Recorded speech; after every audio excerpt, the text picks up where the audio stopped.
வணக்கம். செய்திகள் வாசிப்பது சரவணா. ஜோலார்பேட்டை அருகே ஹவுரா எக்ஸ்பிரஸ் ரயிலில் பொதுஜன பெட்டியில் கேட்பாரற்று கிடந்த 36 கிலோ கஞ்சாவை பறிமுதல் செய்த ரயில்வே பாதுகாப்பு படை போலீசார்.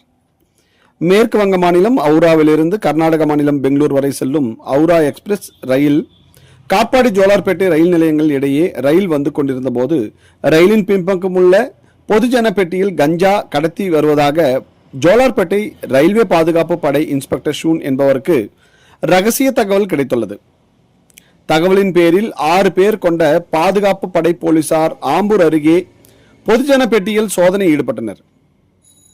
அப்போது லக்கேஜ் வைக்கும் ரேக்கில் 5 பைகளில் பண்டல்களாக 36 கிலோ கஞ்சா இருப்பது தெரியவந்தது. உடனடியாக பறிமுதல் செய்யப்பட்ட 36 கிலோ கஞ்சாவை ஜோலார்பேட்டை ரயில்வே காவல் நிலையம் எடுத்து வந்தனர்.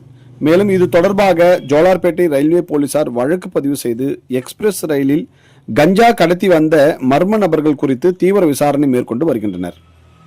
மேலும் பறிமுதல் செய்யப்பட்ட 36 கிலோ கஞ்சாவை சென்னை ஆவடியில் உள்ள மதுவிலக்கு அமலாக்க பிரிவு அலுவலகத்தில் ஒப்படைத்தனர். செய்திகளுக்காக மல்ராஜ்.